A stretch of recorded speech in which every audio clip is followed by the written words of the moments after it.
do you have any idea the shit that has been advertised to me since I started doing this a few years ago? Prisoner garbs from Auschwitz, all kinds of weapons, antique weapons, gold coins from medieval times and before, historical documents. I had a guy last year, I consigned a book of photos from Operation High Jump. They were all original photos from a classified mission. Hey, what's up, Pauly? Live, really, man? Really? We're live.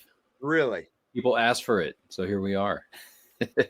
I think that's the only email I opened was, you guys don't go live. What's with not going live? Like, you got that email too. Why aren't you going live? Well, yeah, you gave me access to the account, see? Oh, that's right, I did. Don't go looking through the junk file. Oh, would you subscribe to? Well, we got an awesome show today, man. I'm so excited. Really quickly though, before we jump into that, what you got? I want to talk one more time about the awesome giveaway that we got. You know, we're giving away 5-ounce beautiful silver pour. This is a wood pour, nice wood grain on that sucker right there. Really good looking piece. So that's going up to anybody who, all you got to do to qualify. Actually, there's 3 ways that you can win. How? Number 1. Thanks for asking. You go on the Crucible. So it's cruciblelive.com. That's our website. And you just sign up for the mailing list. That's 1 entry. Second entry on Instagram, it's at the Crucible Podcast. That's number 2, right? Third entry you can get in is going to be subscribing to our YouTube channel at the Crucible-podcast. 3 ways to win. Somebody's going to get it. Somebody's going to win. 3 ways to win. All that information is in the description below. Well, inside this video there is a description, and all that great information is in that description. You should probably go ahead and do that after the live stream, of course, when we're done here. Yeah, we are live. We have a very special guest, beyond special, man. This guy is so interesting and intriguing. Lots of cool stuff that he's been through. Great life experience, and I'm actually really fired up to have him on the show. Yeah, me too. This is one that we talked about early on. And it worked out. Finally worked out. Yeah. Busy man. Busy man. You guys may know him, right? You may know him. You may not. Let's see. I should have wrote down some numbers. I think I remember one. 1.2 million followers on the TikTok. His best video has way over 5 million views. I don't know the exact number, but I know it's up there. I can tell you, I've got 300 and some thousand on my YouTube channel. Yeah, I got a TikTok video with 700,000. That's it. This guy's got told me that. Yeah. Like mine die after like 310. Yep. Just done. Dead in the water. Let's bring him on. Let's bring him on. Who do we got? Bring him up. Click the button. Bring him up. What's he looking at? I don't know. What there he is. Hi guys. Just looking, man. I'm going to be selling tonight on my Whatnot auction. I'm actually in my Whatnot studio. That's one thing I don't have in the description of this video is your Whatnot information, but I will add. I completely forgot about that. I have everything else. And let me tell you, it's a pleasure to meet you. And I read your, what was that called? I just told Husky. Through the Storm. That story, yeah. Through the Storm. Very, very good story. And in this description of the video is his website, pawnmanstore.com. Definitely go there, check out that story. And we are going to be talking about kind of what that story is all about tonight, huh? Yeah, but I want to start with let's go back to take us back. What got you into precious metals, man? Well, I got into this business totally randomly. I was basically a failing artist. I was trying to at first succeed as a screenwriter and a movie producer, but I was like ungodly poor, like so poor I didn't have a car.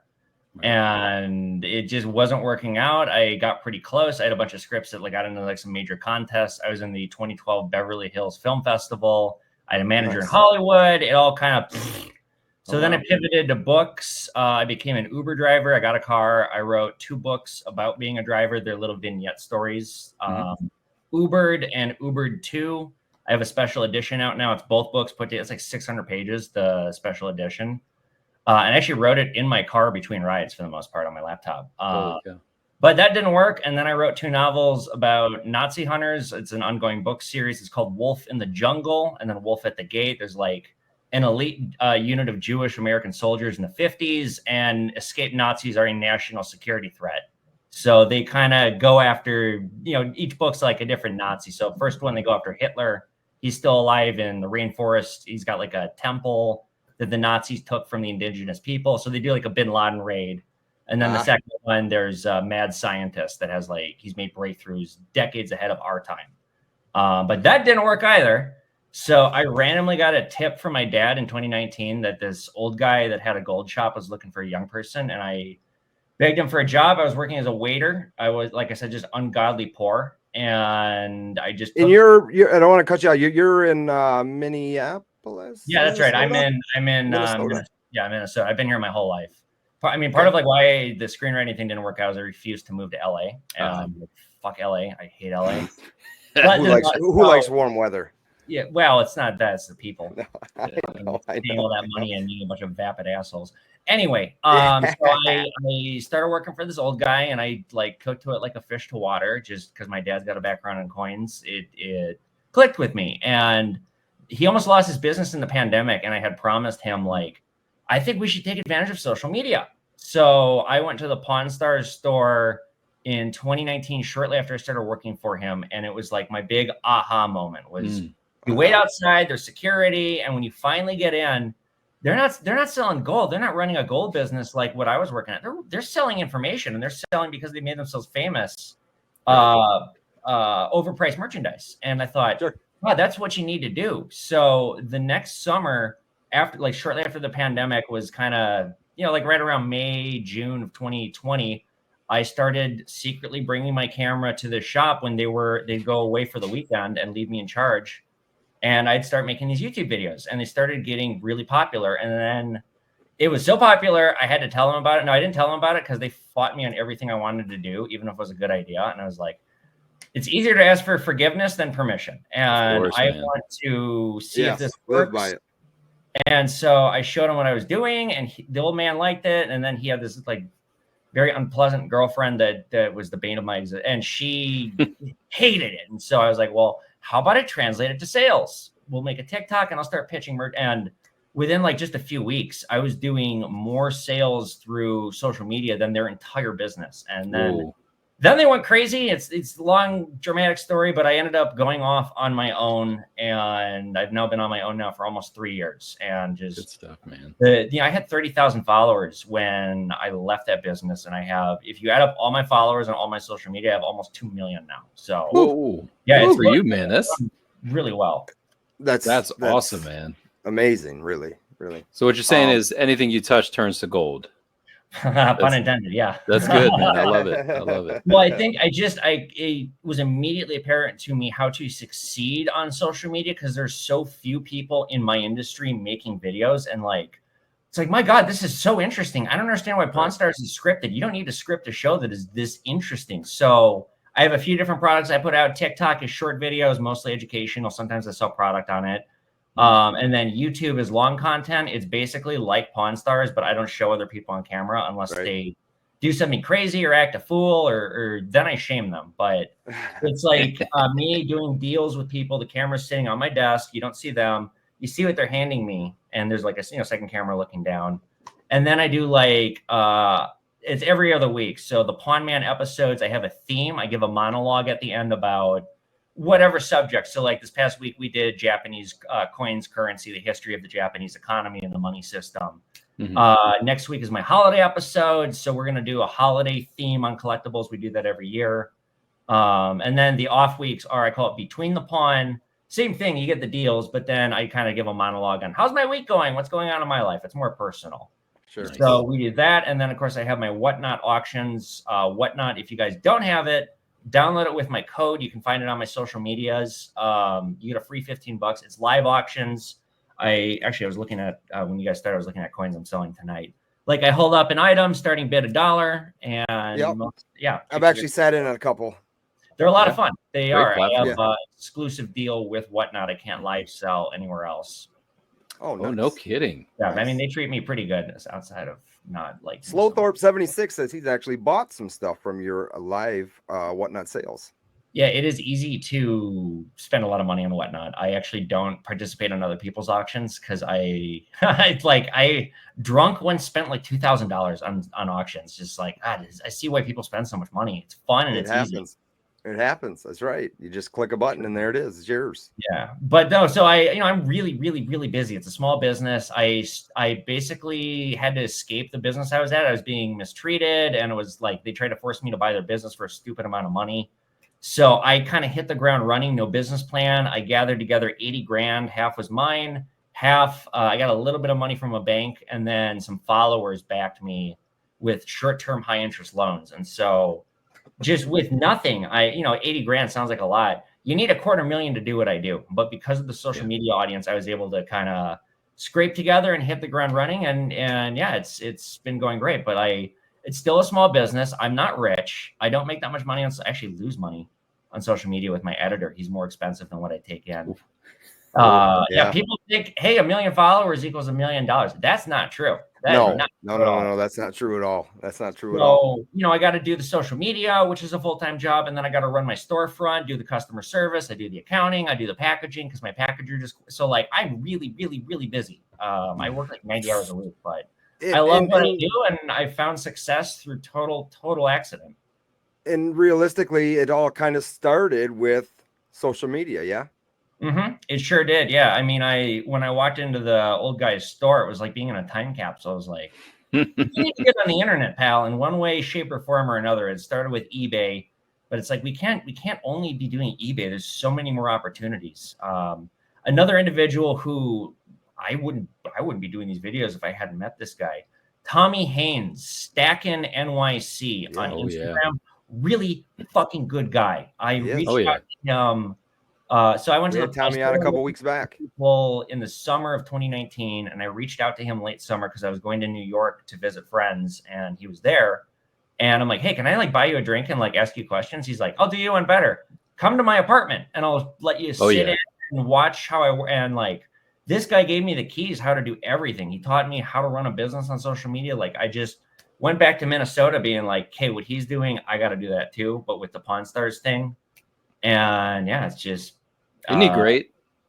We had him on the show. Like Pauly was just saying, we had him on the show a few weeks back. Yeah. Oh, you guys did have him. Yeah. This guy bought me lunch, treated me like a king, like gave me access to everything. He left me alone in like a couple rooms where he had, I could have stolen. I don't steal, but like this guy just trusted me after meeting me and showed me everything. And I was like, dude, you are a fucking gentleman. He is. That's what I took in when I kind of first met him the way I met you just a few minutes ago. And that was kind of the first impression I got from him is this is just a stand-up dude. And we had a great conversation. New York people, that's kind of surprising. I mean, I love going to New York. But it's got to be his Polish background. It's got to be his Polish background. Yeah, maybe. Yeah. So Evan, you actually had a video a couple weeks back where you talked about your father and his backstory, and I found that fascinating, absolutely fascinating. Can you share that with our viewers? Sure. So my dad should have a book written about him. I actually have a manuscript. I need to work on it. It needs a lot of work, but my dad was a professional martial arts fighter. He was a private detective. He was a stockbroker. Hated all this shit. The martial arts career got ended because he got hit in the shoulder so bad he's got a screw. The private detective thing ended because he was tired of getting shot at and stabbed and all the crazy. And the stockbroker thing ended, even though he's making a lot of money because he just hated it. Right. So he's always had a love of coins, and he thought, well, the coin market is starting to take off. I know a lot about this. His specialty is Morgan silver dollars, which are probably the most collectible, most recognized coin the U.S. Mint has ever produced. So he started working for somebody else, actually very similar to my story. And the person that he was working for, the more money he made this guy, the crazier this guy got, and the more hostile this guy got. And my dad noticed certain Morgan silver dollars have an attribute, like the top 1% of 1% of 1%. They have mirror-like qualities in the field, as it is known, or the background of the coin. So with a coin, I got a small one in front of me. There's a Roosevelt dime. So we see President Roosevelt on the obverse. The background is what you call the field. So he noticed certain Morgan silver dollars have a mirror-like quality to them. He called them deep mirror proof-like. And to hit that threshold, they have to be 18 inches out. You can still see your reflection. Now, this process comes from when they make these coins. A coin is made with a die. A blank disc or a planchet is placed in the middle, and the die hits it. When it's a brand new die, it so perfectly impresses upon the planchet that you get this mirror-like quality. So it's a byproduct of a brand new die, or like a well-polished die. Mm-hmm. Yeah. So he started selling these at an exorbitant rate, and he quit the coin dealer that he was working for, and he took all of his customers and a bunch of this guy's customers with him. And this guy had fire and fury in him, who he quit from. Now, this guy launched a series of how can I fuck Harold Kail? And it turned into, he had to hire a private investigator, and the private investigator said, well, look, Harold is guaranteeing these coins are going to go up, guaranteeing. And he's got some pretty ridiculous guarantees, and he's using the mail for his business.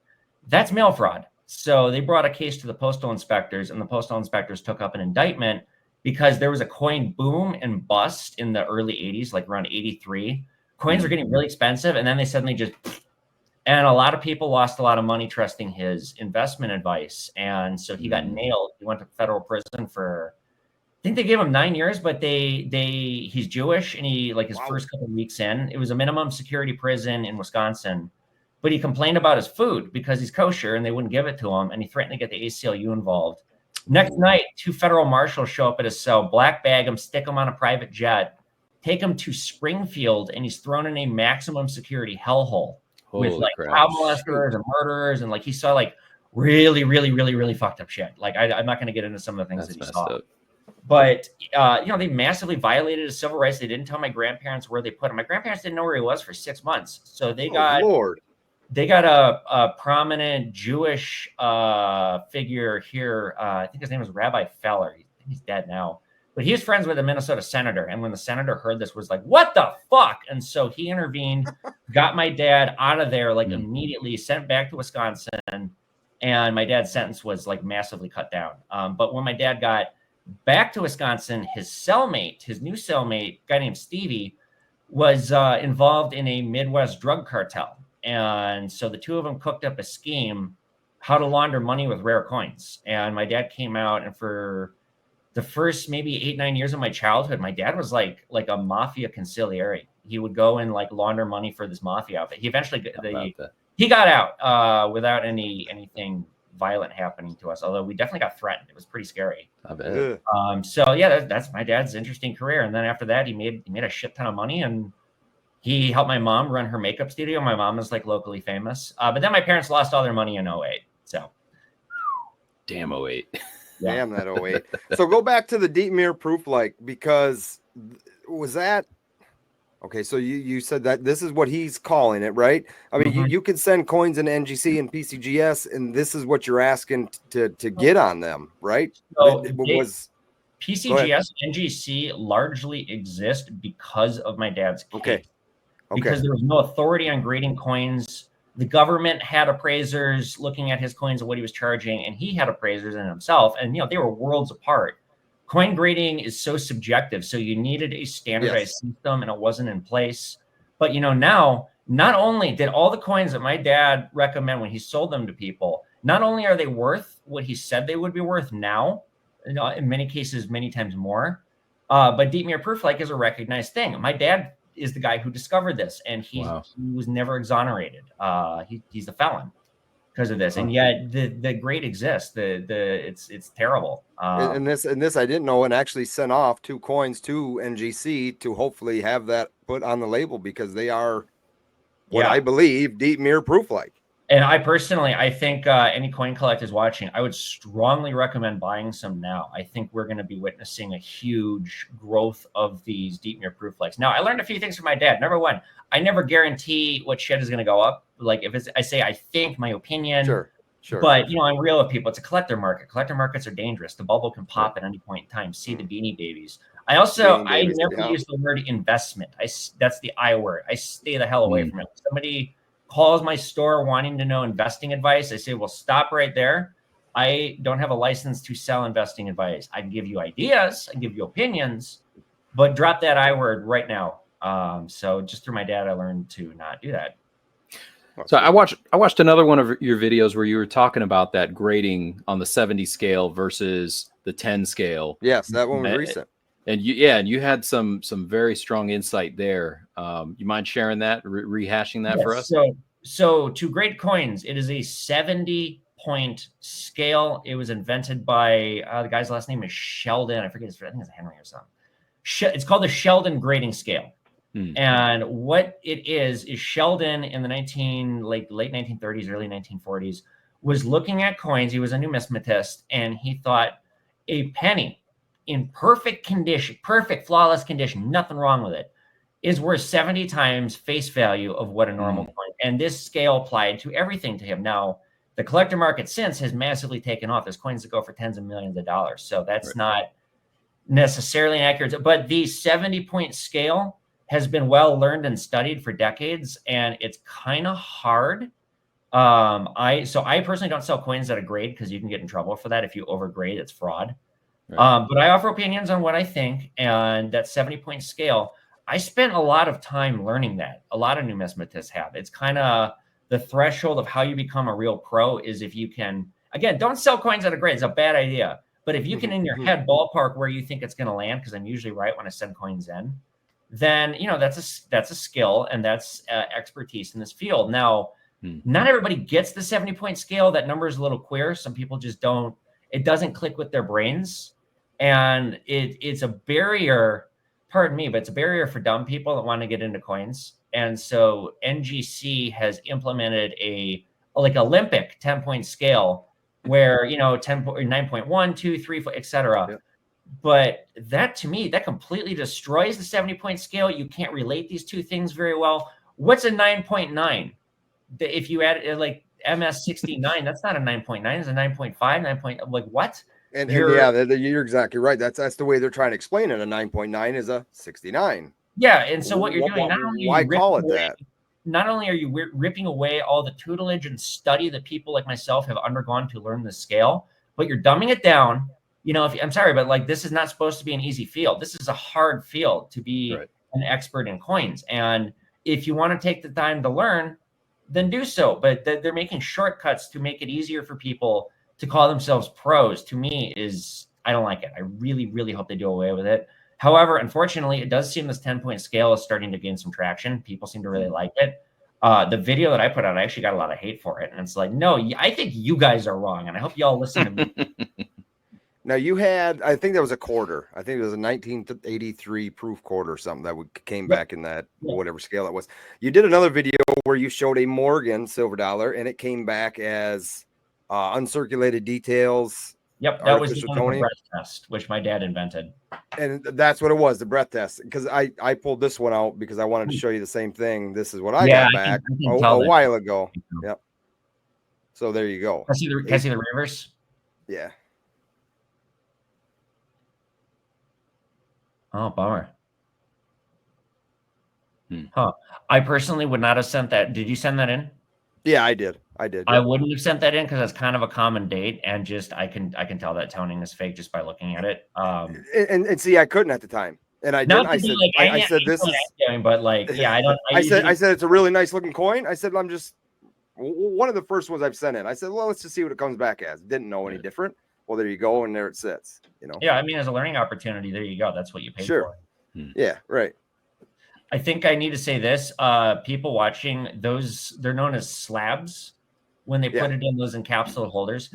They are not airtight. You keep that in a plastic bag. Do not keep that around moisture. I have dealt with people that bring in coin collections that should be worth 20 grand, but guess what? They had a safe and they live by a swamp and their basement was really and the coins are rotting in the slabs because they didn't make them airtight. So make sure you do that, especially if you got a really nice coin. I tell you what, I keep a couple of those damp rids in my safe, 3 of them actually. So it collects moisture from inside of that safe, and every couple of months I got to dump it out because it's full of water. You wouldn't think so, but it is. It's full of water, and you dump it out and change it. My apprentice, I have a kid working for me. I found him about a year ago. My God, is he the most competent kid on the planet? I'm so lucky. That's awesome. He vacuum packs them, and that's doing it. That's how you do it. Good stuff. Yeah, I've seen that. Now you talked about an apprentice. How many do you have? Because in your videos we see you, so it's just you, and then an apprentice. Right. I don't show other people. I had a young girl working for me. She was with me at the first place. She was a friend I met in restaurants, and so she worked with me briefly over there. And when I quit, she quit, and she worked for me for about a year. But I had her on camera a little bit, and I'm not gonna throw her under the bus. Just some bad shit happened, and I ended up getting rid of her. And it's like people are like, what happened to her? And it's like, well, didn't work out. So now because of that, this is like kind of weird to like go back and look at my old videos and like, who's this other person? Who cares? They're dead. They got eaten by wolves. Didn't leave a single bone left of them. So just for that reason, I don't want to have that happen again. My apprentice sometimes will run my whatnot auctions for me. But yeah, I mean, for the most part, I'm Pawn Man. This is what you're getting. I don't want to introduce other characters, at least not yet. That's smart. So why the name again? And I think anybody who knows your background will know, but for those who don't, why the name Pawn Man? Because you're not a pawn man, right? No, I don't do pawn. It's a pain in the ass. I don't have the money to do it. I don't want to. I've never done it, right? No, I've never done it. You got to traffic in firearms, which I don't want to do. Like I'll buy antique guns, 1898 and earlier, but I don't want to deal with modern guns. It's just, I'm a big gun guy. I have a lot of guns. I have a conceal and carry. You see me on the streets of Minneapolis. I got a gun on me, but I don't want to buy and sell. Well, I'll buy them for myself, but I don't want to sell them. So pawn shops, it's just a lot of red tape, a lot of regulation. And with what I do, it's totally Wild West. There's actually right now, there's basically no rules in Minnesota right now because the bullion department has been suspended until further notice because of a lawsuit, which I literally, and this isn't one of my old videos, you can go back and watch it. I wrote our governor a letter being like, hey, it's really dumb that you're taxing on bullion. You're dissuading people, at least government bullion in Minnesota was taxed. And I was like, you're dissuading people from investing in like American bullion products. That's not good. Never got a reply. I mean, to be fair, the governor was a little busy dealing with the riots because this was when the city was burning down. But I never got a reply. And I said, hey, so like somebody's gonna make a stink about this and it's gonna cause a mess for you. Sure enough, some crazy doomsday prepper up north sued and won. And so now there are no rules with what I do. There were some rules before, but now there's nothing. Now I'm not taking advantage of this, but I know other stores are in a way that's like, I don't like that. That's sketchy. So, where's it getting at with this? Oh, pawn shop. So with what I do, there's no red tape. And with a pawn shop, there's a lot of red tape. Now, I got the name Pawn Man because when I first started making videos on YouTube, one of my followers started calling me that. And I was like, that's catchy as shit. I'm gonna run with that name. And like, now I have a licensed trademark. So we want to talk about the book. Okay. The book. You know China. I'm actually one of those things just waiting for it to come up. Just waiting for it to come up. Nanjing massacre, the anniversary was yesterday. So no kidding. It's weird. I get a lot of media attention whenever the anniversary comes now. So like right now on my Chinese social media, I picked up like 10,000 followers in the last day. So I'll tell you. I don't know if you pinned them on your TikTok, but when you bring up your TikTok, that's the first 3 or 4 videos is about this. Yeah. So to answer your question, not to be like, this is how many views it got. I think it's got 54 million, the original video. It got copied onto Chinese social media when I posted it. Like it just ran away from me overnight. And I've heard it's gotten like 1 billion views in China. Apparently I've never been to China because like I'm not a diplomat. I'm a private citizen. And like this, like I was stirring a geopolitical pot and I like found myself in a position I guess I did ask for it because I made the video, but like it was a total accident. And it's like, shit, I got to be really, really careful with what I do here. So I have not visited China and I'm really careful about like the stuff I post on Chinese social media. I don't do anything about Japan because I don't want to like stir animosity. Right. So here's the story. If you guys don't know, I'll give you a quick version of it. So I have a program, you mail me stuff and make a video about buying it. And then, I buy it, like just mail me stuff. And it's called my remote deals program. I created it because when I first opened my store, I had like 0 walk-in traffic. It was all stuff on social media. I was like, well, I need stuff to buy. So I'm going to start getting people to send me stuff. And it became really successful. So August 2022, individual reaches out to me to say they have a book of photos from World War II and some are disturbing. All right, the whole war is disturbing. Send it to me. So I get this book and I flip it open and like God, this book is like really nice. And like these pictures are like super, super high quality. Yeah, that's the book right there. Awesome. And a few pages in, it goes from like stuff from like National Geographic to just like bodies in the streets and butchery. And I'm just like, oh shit. Oh my God. And I see the word Nanking written a bunch. And I think, this is the Nanking Massacre. I majored in Japanese studies at the University of Minnesota. The Japanese army covered this shit up like well. A single photo from it, if it's real, authentic, and it's never been, is worth like an insane amount of money. And I'm thinking like, holy crap, I can't afford this. I don't want to buy this. This is blood money. I don't know what to do. I think they should go to a museum. Like there's a lot to take in here. So I sit on the book for a few days and I turn it over in my head. And the owner of the book is like, well, hey, I see you got my property. What are we doing here? So I think, okay, I need to get this into museum's hands. I've never had a museum take me seriously, even despite at the time I had 250,000 followers or thereabouts. And like, I have had other items that belong in museums that advertise to me that I have attempted quietly to get them in and I never get a response back. I've seen prisoner garbs from Auschwitz. People have that. And it's like, why do you have that? Donate that. I don't care if it's worth 10 grand, make it a tax write-off, but put it in a museum. One of my rules is if it involves genocide, it's blood money. I don't want to make money off of that stuff. Right. So I was use my influence to get this in the right place. So I think, okay, well, it's never worked before. How about I make a video that's screaming so loud I get attention? And this day I had taken a lot of Adderall and the app kept crashing as I was trying to make a video and I kept getting more worked up. Like the video that came out was like my 5th or 6th iteration. It had taken me hours. And each time I made this video, I got more fired up. So I kind of accidentally assembled a perfect storm of words into one video, put it out, went out with friends drinking for the night, came back home at like 2 a.m. And I was like, wonder if I got any hits. And I looked at my phone and like, oh shit, this thing completely fucking ran away. It had like 5 million views. I was like, oh my God. And so I went back to my friends because they came back from the bar with me. I'm like, you guys, you need to go. I need to get some sleep. I think I'm going to be on the news tomorrow. And it fucking blew up so fast. I had every journalist under the sun calling me. I had Rolling Stone. I had Newsweek.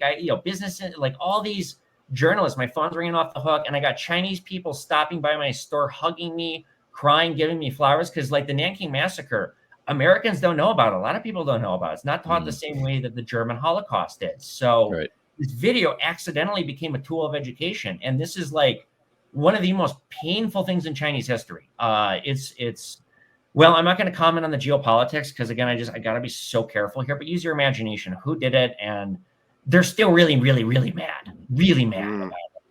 So the weekend goes by. This is Labor Day weekend. And on maybe about a day and a half, 2 days after the video came out, this narrative starts that I was using a war crime to get famous. And this is this elaborate hoax that I put together. And I'm like, oh shit, that's a really damning alley. Oh shit. And I'm like looking into this like, God, I actually see their point because I made a mistake. These photos were not from Nanking. They're from Shanghai.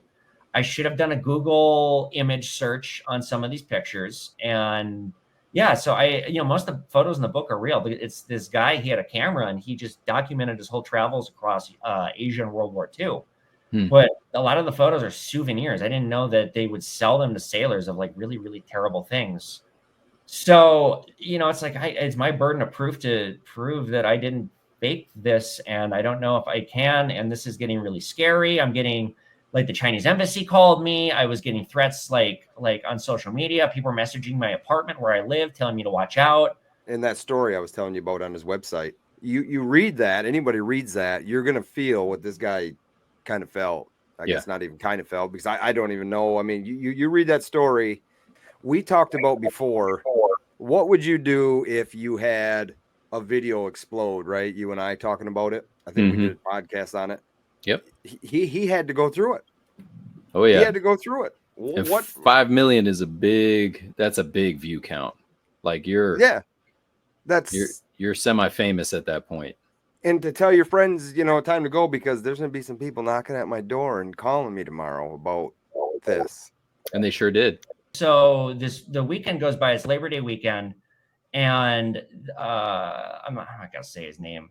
a couple of celebrities made videos about me, and this one D-list piece of shit celebrity made such an inflammatory video about me and my intentions and jumping on this bandwagon. And like, this is where it got really crazy because of this guy's videos. And now it's one of his top videos too. And he, of course, refuses to apologize to me. So like, I had to get a lawyer. I started having like mental breakdowns because it's like, I was under so much fucking pressure.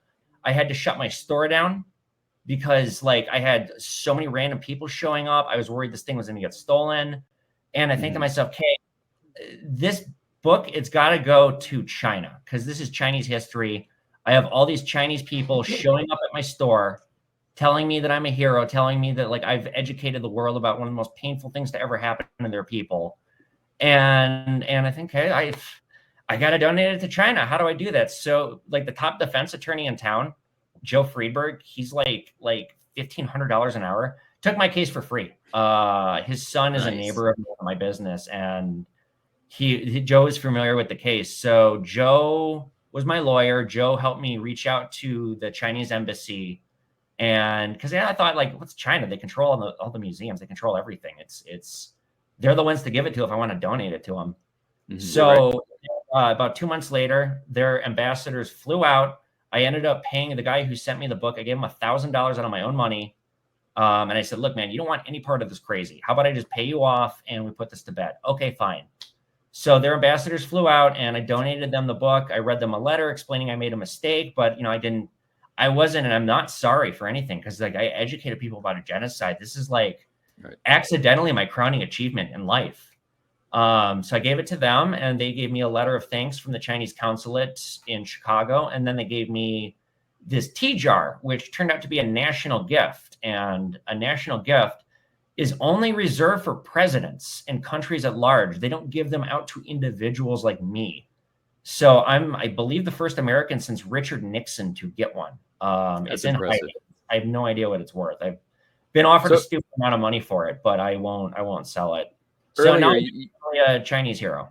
You had mentioned that you're not I guess you said something like not a diplomat in China, but I think you kind of would qualify for that status, having been given that kind of gift. No, I can't ask for it. It's got to come to me, and I got to be just so careful because relations with China are not good. And it's like I got people online still calling me a traitor and saying I should be tried for treason for this. So it's I don't want to mess with that. Right. Now, I saw you had a video with CCTV footage of somebody who was maybe trying to pop into your Wi-Fi at your shop. Yeah, so I don't know who that guy was. He's why I shut my store down. He pretended that he had jewelry to sell. He was acting really bizarre. And he was sitting there like asking dumb questions, knocking stuff over. And he's on his phone, like obviously like trying to hack into my Wi-Fi. And I kicked him out, and then he stayed outside in the lot, right? He was still he took off fast, and somebody said he'd been in his car like rocking for like an hour before coming into my store. So it's like, this is crazy. I'll say this: Japanese nationalists who deny the Nanking massacre are the craziest of the crazy, of the most dangerous, and like I got a target on my back for life because of these people, probably. So I was afraid, and I just was like, hey, no more business for a couple of weeks until we figure this shit out, let things calm down. But even after the fact, I am really fucked up from this. I'm in therapy. It's not fun to be the subject of a viral video that goes that viral and gets picked a million ways from Sunday. I'm sure you guys, you both look old enough. You guys remember Comey 2012? Enlighten me. It's one of the most viewed videos of all time. This guy in 2012 made a video trying to get the African warlord Joseph Comey indicted, and the video got like billions of views. And the guy had a complete fucking mental breakdown, and he was like masturbating in a bush like 3 weeks after the video got arrested. So I always thought, like, God, how do you go from being a bell ringer of such good things to you're beating off in a bush? Oh, I totally got it now. Totally got it now. Well, listen, me and Emil have had this conversation because we both make content, and nothing has ever really, for myself, ever taken off. And not that I ever want something to take off, but wouldn't you want that feeling? I don't know if I want that feeling. I don't know if I want people knocking at my door, or the phone ringing off the hook, or anything crazy like that. I always wanted it, and then once I got it, I fucking wanted. That's just it. you're living proof of it, you know? Well, what saddens me is I've made so many other wholesome videos about so many other things that are valuable, educational, and those didn't get half the traction. But again, you know, rewatching the video, I can see how every word that came out of my mouth was a perfect storm. Like I just accidentally assembled something that was so consumable. And I'll tell you guys, right now, I could do it again. Right now, I could make a video that would cut through the internet, and I could probably destabilize an entire region with one video. And I don't want to do that. I want world peace, not what I could do with a video for attention. At that point, I really am falling into what everyone said about me, just grandstanding for fame. You're not still cruising around town with that vest on, are you? No, but like I said, I always got the gun on me. Yeah, no, right, exactly. But I was telling, well, you were goofing around, something happening there, but I was telling Emil that story on your website, basically what you explained here in just a couple minutes, that takes a little while to read, right? And for someone like me who does enjoy something to read, I have to read it once, twice, 3 times to fully take in. And dude, I felt what you were going through just in those words. It's a great story. I mean, the way it's written is a great story. You know, it's not, I don't know how you feel about it, right? You're the weight's off your shoulders still, but I don't know if you're still. Well, hey, I'm a 4-time author. You know, I got into this because I failed at writing and I fucking tried my damnedest. And the worst comment I got from that, people wrote, "Boy, you should be an author. Maybe you should write a book or two." Oh, fuck. God, stick a knife in me. You guys, it's amazing with all these followers. I sell so few of my books. And it's just because like people don't like to read it. They don't read. I tell you what, we just did a show about our top 10 Christmas list, and on that list of mine was a good book to read. So there you go. Your story, your book sounds like the one about the Jewish that go back and kill Hitler and all that. That sounds it. I mean, I watched Inglourious Bastards, which I think is kind of along the lines of that. But that sounds intriguing. I would watch that, or I'd read that. I think he said he's signing us a couple. I mean, I wrote these as at least the first Wolf in the Jungle I wrote to be a movie script. It started as a movie treatment. So, excuse me. This is Wolf in the Jungle. This is my Nazi Hunter. This is the first installment. You can get it on Amazon or my website, pawnmanstore.com. And like I said, I wrote a sequel, Wolf at the Gate. The guy who does my covers is the character director on the show Archer. He's one of my best friends. That's him. Nice. He literally made himself the villain just with he put himself on the cover. Shameless plug. David, I'm like, that's nice, I paid him to do this, and he gave me the proof. I'm like, David, you made yourself the villain. He's like, oh, this kind of does look like me. And then, you know, I got this is the special edition. So that's the book you wrote. That's the book you wrote driving. Bonus content. Yeah, I wrote volume 1 and 2 in my car between rides, like almost exclusively. Went from not having a car to having an Uber job to writing a book while having an Uber job. To being an international hero. That's stinking cool, man. I'd love to go to China. Because relations are so bad, and it would be so easy for me to get drunk and say the wrong thing or do something as a private citizen. You know, if I had government backing, it'd be a little bit better. But I'd have, you know, handlers too to be like, don't say this or that. But no, going off on my own, I guarantee you the FBI would grab me the second I stepped off the plane. Oh, for sure. I just don't want to fuck with that. By the way, they definitely were outside my building when this was going on. There was a service van. Of course. That's in your story too. Yeah, I almost was like, boys, you want to come inside? I'd feel a little safer. Yeah, I got some coffee. I got coffee. I got great coffee at my store. True story. Evan, tell me, what do you want to be known for? Actually, not this. This is me being an accidental hero, and I didn't ask for it. And there's a lot more to me than this. I just want to be known for spreading education, for taking what has historically been a very boring field and making it exciting, because I try as hard as I can to do. Now, I don't want to do this forever. I actually, in 10 years, if this goes well and I make enough money, because I am struggling now. Like I said, I am not wealthy. I'm doing okay, but I work 90 hours a week because I have to, because like that's what it requires to keep everything afloat. I don't want to do this forever. I want to go back to my love of making films, and I want to go back to being a movie writer and producer. I want to keep writing books, but you know, I need professional backing behind me, and I still don't have that. Has anyone reached out to you to do a show, as we've all seen probably on the TV, as a Pawn Star style show? Anybody from any network reached out to you? I've had 2 producers reached out. I had a deal with one of them, and the guy was just a bonehead. But just in my attempts into getting into Hollywood, I've dealt with a million boneheads. 99% of them are totally full of shit, and this guy was. He had 6 months to sell the show. And 5 months in, I had another producer call me and say that they wanted to maybe pick me up. And he said, the other producer said, buy sell shows like what you do. They are so in right now. And then a month later, when my contract expired with this guy, he goes, yeah, buy sell shows just aren't in right now. And I was like, whatever. You know, you can make more money like with a big following on YouTube. You know, that's the biggest problem I have is my YouTube audience is my smallest audience, despite it being what I consider to be my best content. It's just hard to get people's attention. It's hard to get people to sit down and watch something that's a 20, 30-minute thing. They want to see a 1-minute video. Yep. But TikTok doesn't TikTok pay mentality. money. YouTube pays very fairly. If I had 3 times my audience on YouTube, I would be making a lot of money and I wouldn't be this stressed out and I could hire more help. But alas, I have to keep pushing the boulder up the mountain. And yeah, if anybody watching is interested in getting into social media, just know you are pushing a boulder up a mountain. You will be pushing it up for years. And the second you go, I'm tired, that boulder's going to roll down and crush you. It's so easy to leave the following. People are so vapid. They come and go. Most of my audience doesn't like, they watch a few videos. I'm a passing fancy. They don't consume all my content. And on top of that too, I'll give this advice. If you want to make social media videos, being pretty isn't going to do it. That ship sailed in 2012. You need a super niche industry or niche thing to talk about, and you need to have a lot of knowledge about it, or package it in a way that is totally original that nobody has done before. You can, you know, I could, if this failed, I'd sell myself to another business as like, I can make your business exciting on social media. I know exactly what I'm doing with that. There's a way to present a package of information that is consumable, and I'm kind of a master of doing it. That you are, man. You got some great content. And I will say that that's probably my biggest takeaway from watching any of your shorts, your TikToks, is that they're all very educational.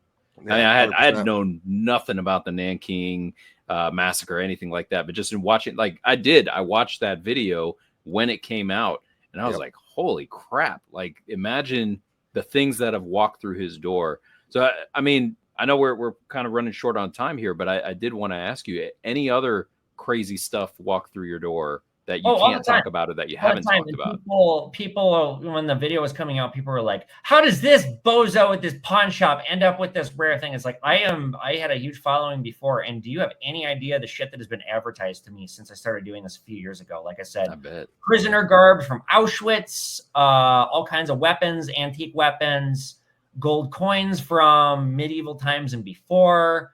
Historical documents. I had a guy last year, I consigned a book of photos from Operation High Jump that were all original. Nobody wanted to buy them because nothing terribly exciting was happening in the photos, but they were all original photos from a classified mission.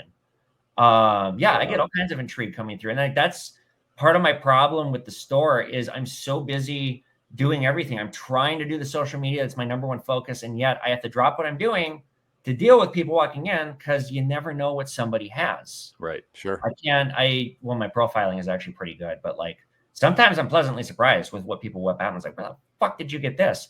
I have, I'm trying right now to get it into a museum. I'm not going to do a TikTok on it because I can see how this will blow up my face. Somebody last week or 2 weeks ago in a deal, they're going through other stuff, and they had at the bottom of all their stuff a photograph that is original of a man that was murdered in Missouri in 1941. They lynched him and they burned his body in the street. Oh, and it's like, I looked at it and I was like, why do you have this? And the guy said, I don't know. My grandpa had it. And that's the answer I hear a lot. Old people have weird stuff that's, it's stuffed in their attic. That photo is ungodly expensive. That's blood money. That's exactly the kind of thing I don't want to buy. I want to get it in a museum. So I'm trying now to do that. Guess who hasn't been contacted back, even though I've got a copy of the photo? I've reached out to museums. This is definitely an original photo too. Why is it museums are not getting back a hold of you? Why is that? Well, the controversy, because there's still controversy that surrounds me. There's still people that think. But even before that, right? Didn't you talk about before that you tried getting stuff into museums and they just wouldn't give you the time or day? Was that because we're not going to waste our time on this kid? So that first weekend the video came out, I had every museum wanting to look at it. There were people offering to fly out, and I was like, well, I don't want you to fly out here because like if this is a waste of your time, I'm going to feel really bad.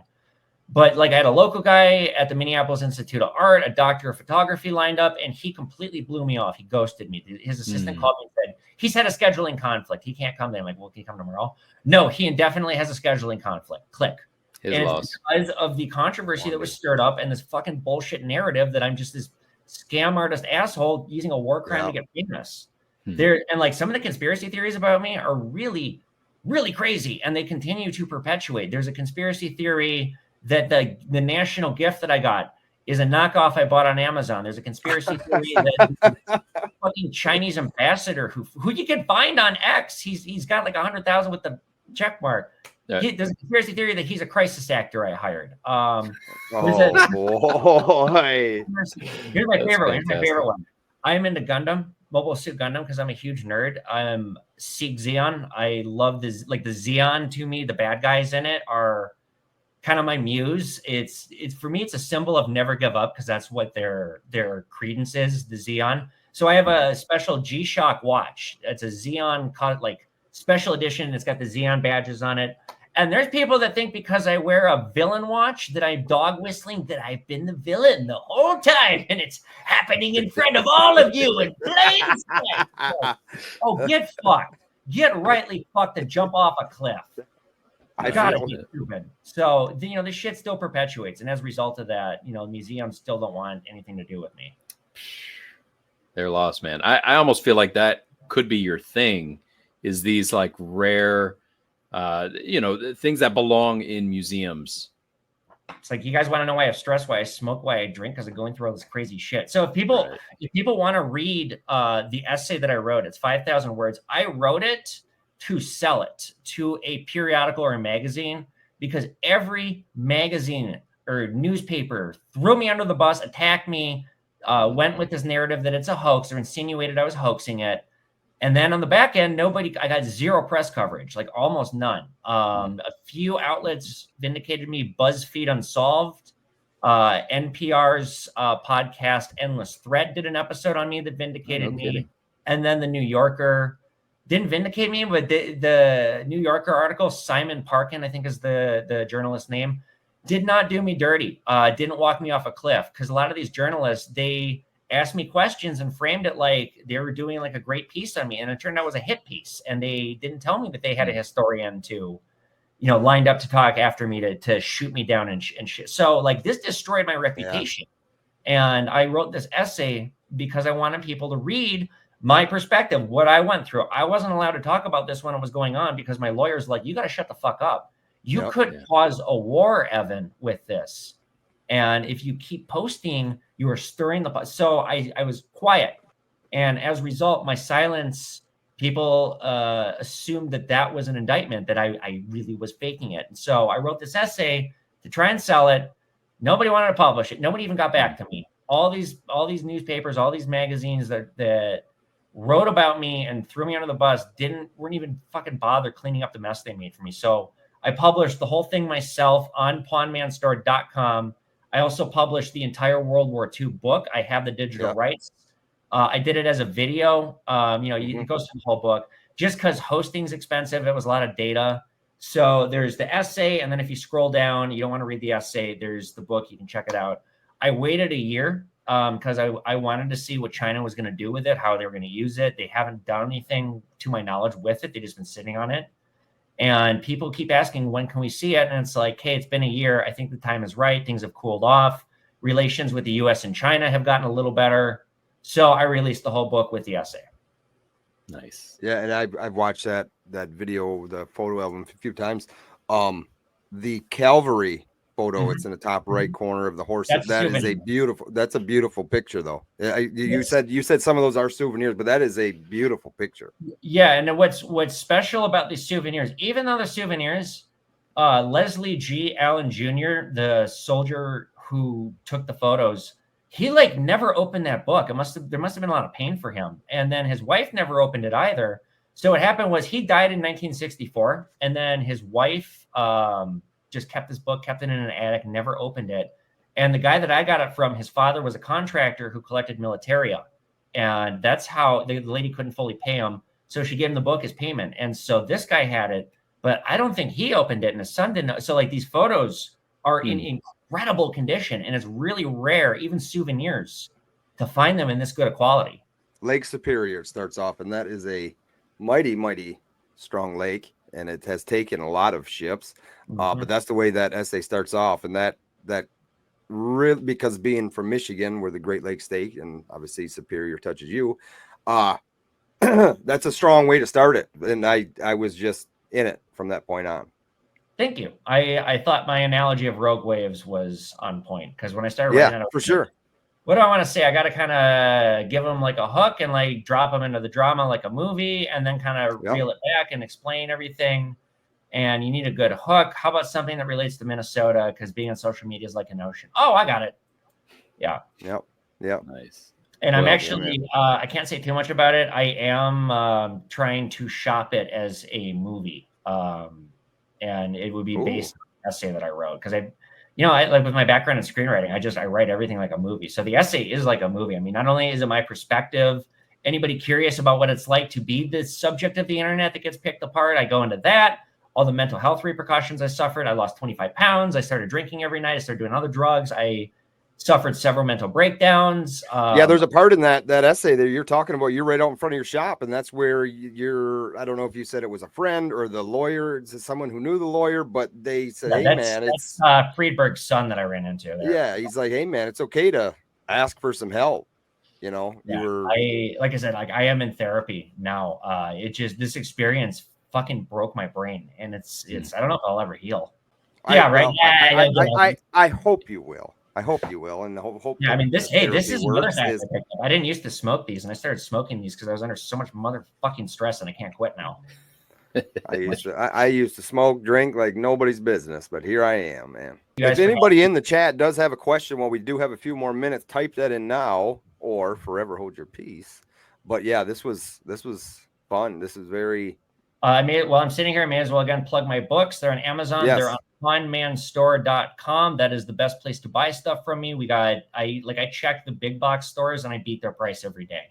So the only thing that's not in the description of this video is your whatnot sale, which you are having tonight, right? Tonight, I'm going to go running after this because I'm a big runner. So I'll probably start the show at about 9:30ish. Gotcha. Right. Gotcha. Yeah, buy something nice from him, guys. Yeah, that's definitely that's not in the description. But if you're on the whatnot, I know somebody in here earlier said they had bought some stuff from you before. So yeah, if you just go to my TikTok or my Instagram page, there's a Linktree link. You click on that, and then there's this big thing that says download whatnot with my code. If you don't have the app, you get a free $15 once you buy something. It just takes $15 off. So come on by and get something for free. I also get 25 for referring you, so it helps me a lot too. Hey. All right, we got one more question for you. You got your fingers in many things right now. What's your latest project? What's your newest thing? I don't really have one project. It's just my God, I want to make money on social media. I work so hard and it literally costs me money. Like I got to figure out in 2024 how to properly monetize it and because like I get more views than the Super Bowl some month and I lose money. My editor is expensive for YouTube. That's where all the money goes. So I'm really hoping my YouTube audience grows and I can properly monetize this and make it so that I can hire more help and go back to having a social life because I kind of don't have one right now. I love what I do, but Jesus Christ, working 90 hours a week is a grind. I hear people being like, I work 60 hours this week. Don't get fucked. Right. Yeah. Well, we've had a couple bullion dealers on here, and that seems to be about the going number is about 90 hours a week. Yep. So, I mean, you're not the only one out there going through the same stuff. You mentioned Tommy earlier. That guy grinds it out every single day. Every single day. Kind of all day. Because I mean, with what we do, it's expensive. As I mentioned, I started out underfunded. I'm still underfunded. I got about 10 grand working capital at any given time. That's it. So I turn shit fast. I get people coming in with 10 grand worth of stuff. That shit's got to go immediately because then I don't have money to operate. So that's right. You just had another video about a certain diamond that you picked up that you thought that, oh man, I might have messed up. Ooh. I saw that one. And I didn't get into the details there, but a $5,000, $6,000 mistake for me is really, really bad for me. Right. Now, what's good is I have a lot of inventory put away. I put away all the good shit. All the really good shit I buy at a great price. That goes off-site someplace secret. And I have basically, if I sold everything I have, I could pay off literally all my debts because I have a lot more now than 80 grand in debt. And probably walk away with about 6 figures. So, but I don't want to do that. That's not how I want to run my business. I want to keep building this stuff for later. Because right now, gold and silver are cheap. And I'm hoping 24 is the year where it breaks, because once it breaks open, it is going to run. That's right. We're right there. I think that's not a guarantee. Thanks. We all think. This is not investment advice. Here. That's right. All right. Well, thank you so much for being here, Evan. This is Appreciate great. It. Yeah, well, man. Appreciate you guys having me. You can have me on anytime. I love doing guest appearances. I'll message you though, but I'm probably we'll talk about a couple of your books. Sweet. Yeah, I'll probably pick some up too. Those are pretty cool. All right, brother. Yeah. All right, guys. Thank you so much. Have a great night. Everybody watching, y'all take care. Thank you. All right, man. Thank you. Appreciate it.